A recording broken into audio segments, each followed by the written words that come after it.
So today we are going to see shear center of a closed section. So what is shear center? So shear center is an imaginary point of a cross section where if you apply vertical load at that point, then the beam will undergo only bending without twisting. So this is called shear center. It is very important to compute the shear center of any thin walled cross sections, because thin walled sections are very weak in torsion. So we should know the location of shear center of those thin walled cross sections, which is widely used in anchor structures. So for closed section or for any section, it could be a closed or open. The shear center will lie on the axis of symmetry. Now for this D section, in today's experiment, we are going to take an example of a D section as a closed section. So this D section can be considered as a closed section B. So for this closed section, the axis of symmetry is the horizontal axis. So now, as per theory, we know that the shear center will always lie on the axis of symmetry. So now here I have shown the location of shear center. Now the only thing is I need to identify the value of E, that is with respect to the web, what is distance of shear center, that is called E. This is what I have to measure, we have to measure in today's experiment. So this E should have to be measured. So for that we are going to do the experiment. So far we have seen how to determine the shear center of open section B. In the last experiment we have seen a channel section. So now we are going to see the shear center of a closed section. So for closed section, we have a D section. If you see, there is no any open end here. The whole section is closed. So assume it is the side view of the beam. You can see the beam length is towards the board. So this is the length of the beam. So just we are showing the side view of the beam. As similar to shear center of open section B, for this experiment also, we are going to use a cantilever beam. That one end is fixed. I will show here. The one end is fixed, and other end is free. So this is the cross section. So if I cut at any section, this is the side view of the beam cross section.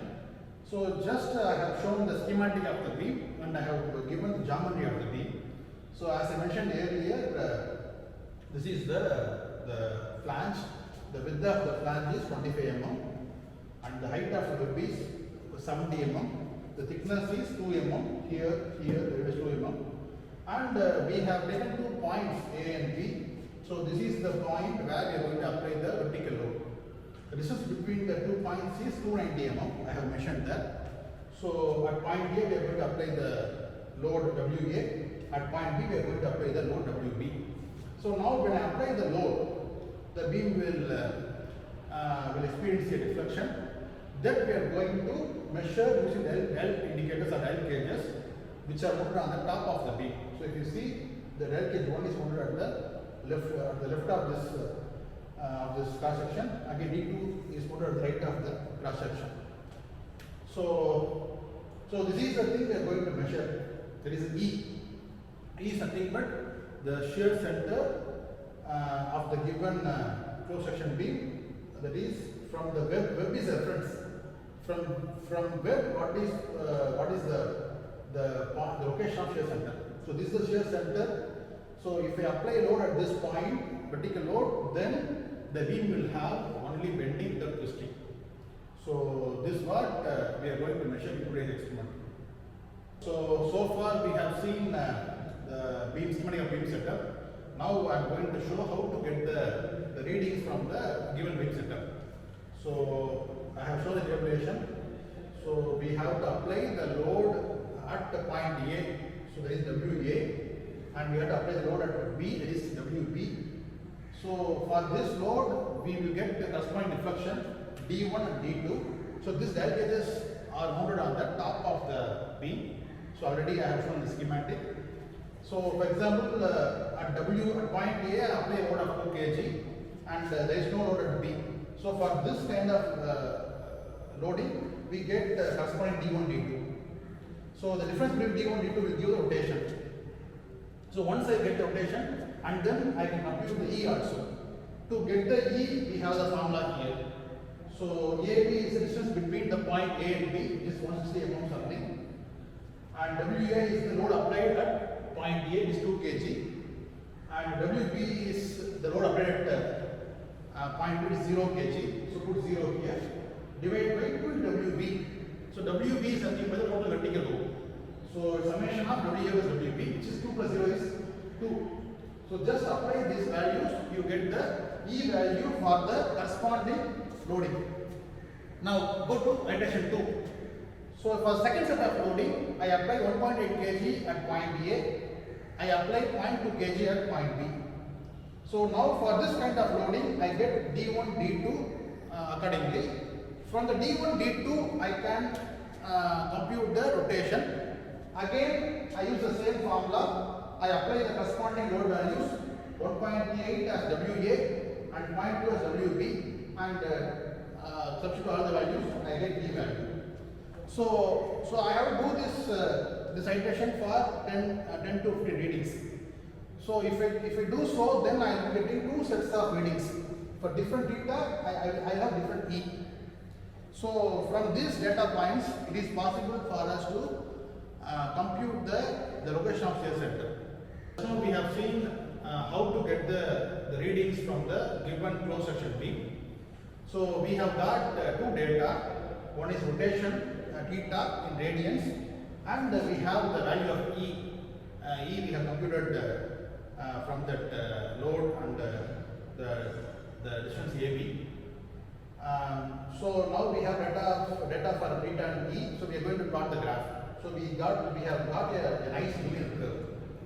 So as similar to open section, so the line where it coincides with the 0 point is called shear center. So this is the point where I can say that my theta is 0, that is 0 rotation. So as per shear center, we know that it is a point where we get only bending without twisting. That means 0 rotation.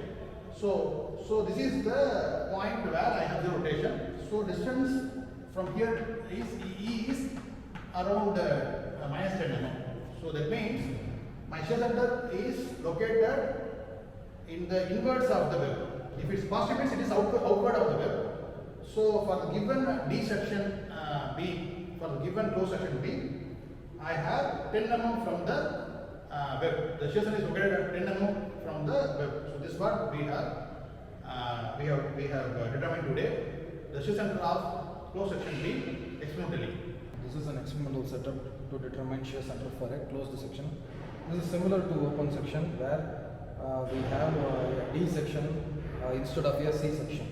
So for this we have a simple platform where we have connected the beam in a cantilever format, and the free end is subjected for vertical loads such that you will be able to find the displacements on 2 points, and we have 2 dial gauges to sense the displacements, and we have 2 weight hangers here, 1 and 2, and we will be adding weights to one of the weight hangers. From there we will be transferring it to the other one, thereby noting the displacements on these 2 points, and we will be plotting this difference between D1 and D2, which we will calculate it as theta, and we will calculate E, and we will plot this, and from there we will get the shear center. For a closed section, most probably the shear center will be lying within the section. For dismantling this, we need to demagnetize and remove the dial gauges, and then we can remove the weight hangers upwards.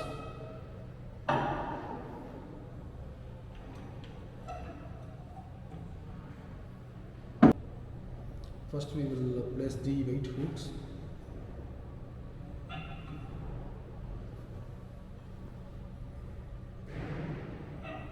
Second we will place the dial gauges.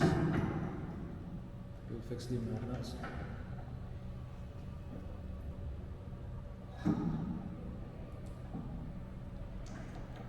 We will adjust the indicator for 0.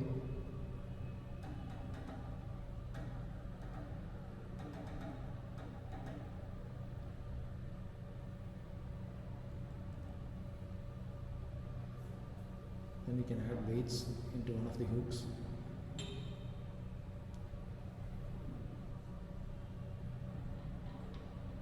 We can transfer weights from first hook to second hook, thereby measuring the displacement or deflection in dial gauges. So once all the weights are transferred,